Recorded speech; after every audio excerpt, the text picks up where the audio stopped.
Baada ya kubaini tumemkamata mtuhumiwa mmoja. Tumemkamata mtuhumiwa mmoja akiwa na simu 24 pamoja na laptop 11 pamoja na watuhumiwa wengine watatu ambao wanajiita kama mawinga. Huyu mtuhumiwa alikuwa anaitwa Jonas Richard, miaka 29, Jonas Richard. Sasa tukasema huyu mtu haiwezekani akawa na simu 24 pamoja na laptop 11. Sio fundi, sio nani, ameshinda kudhibitisha. Tukasema ipo haja sasa ya jeshi la polisi kuwahusisha wadau mbalimbali ikiwemo mafundi wa simu au vifaa vya kielektroniki, simu pamoja na TV. Kwa hiyo ndio maana tumewaita. Lengo kubwa ni kushirikiana kwa pamoja katika kuzuia, kubaini na kutanzua uhalifu wa uvunjaji na wizi. Kwa hiyo tumeazimia kwamba kila mmoja wetu atimize wajibu wake. Sababu tulikuwa tuna TCRA, polisi pamoja na hawa mafundi simu, mafundi wa television, lakini na wauzaji wa vifaa hivi vya kielektroniki, hususan hizi used electronics. Kwa hiyo tumekubaliana kwamba kila mtu atimize wajibu wake. Anapoomba haki basi atimize wajibu wake. Mbali hayo yote, mafundi wa vifaa vya elektroniki pamoja na wauzaji wa hivi vifaa wasijihusishe na uhalifu, wasifiche wahalifu, lakini watoe taarifa za uhalifu na wahalifu.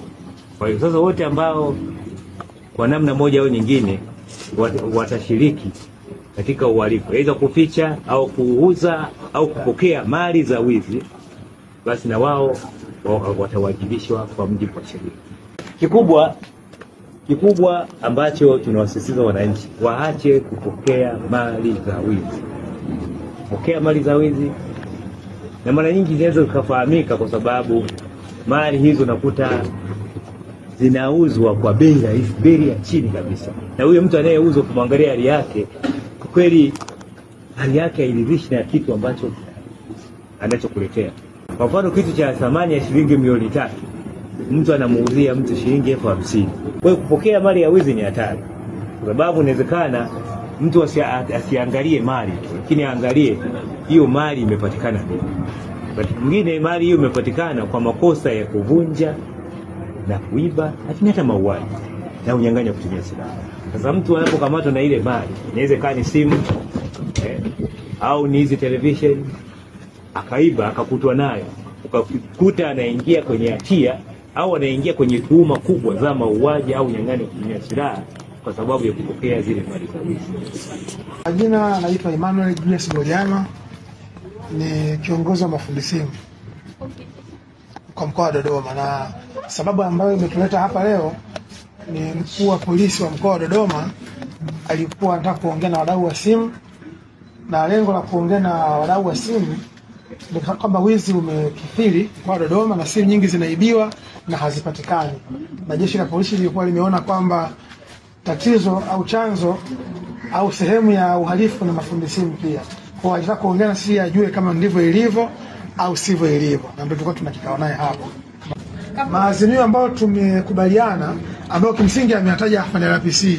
Azimio la kwanza ni kwamba yeye kama kamanda wa polisi mkoa wa Dodoma atahakikisha askari wake wanakuwa waadilifu, wanatenda haki na wanafanya kazi kwa uadilifu, kwa weledi kabisa. Lakini azimio la pili ameweka mkazo kuhusiana na ushirikiano kati ya jeshi la polisi, TCRA na mafundi simu. Na azimio la tatu afande RPC ameweka mkazo kwamba sisi wote, mafundi simu, jeshi la polisi, mapolisi, jeshi la polisi na TCRA, kila mmoja afanye kazi, kila mmoja atimize wajibu wake, afanye kazi sawa na wajibu wake ambavyo unamtaka afanye.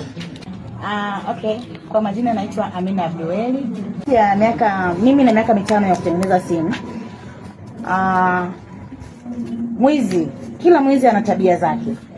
Kuna mtu anakuja ni mwizi, amevaa vizuri kwa smart. Ukimuuliza maswali anaanza kutetemeka. Na kuna mwingine anakuja yuko ni mchafu. Tunasema sisi wa Afrika tunasema wachafu ndio wezi. Lakini kuna mwingine anavaa suti na ameiba. Mimi namtambua. kipekee mimi namtumia Mungu, kwa hiyo nitamtambua. Moyo wangu ukikataa, nakataa kufanya kazi yake. Kuhusu swala ya mafunzo ambayo nimekutana nayo kwa kiongozi RPC, ametusaidia. Ni kweli tulikuwa tukifanya kazi na matapeli au na wezi wa simu, lakini kwa sasa hivi kwa mafunzo tuliopewa tutawatambua wale wezi wetu, na tumepewa mikakati kwa ajili ya kuwarejista. Na hata kama utakuwa umeiba simu umeitumia au ishatengenezwa pia iko inatumika, kwa mafunzo yako sasa hivi utakamatwa.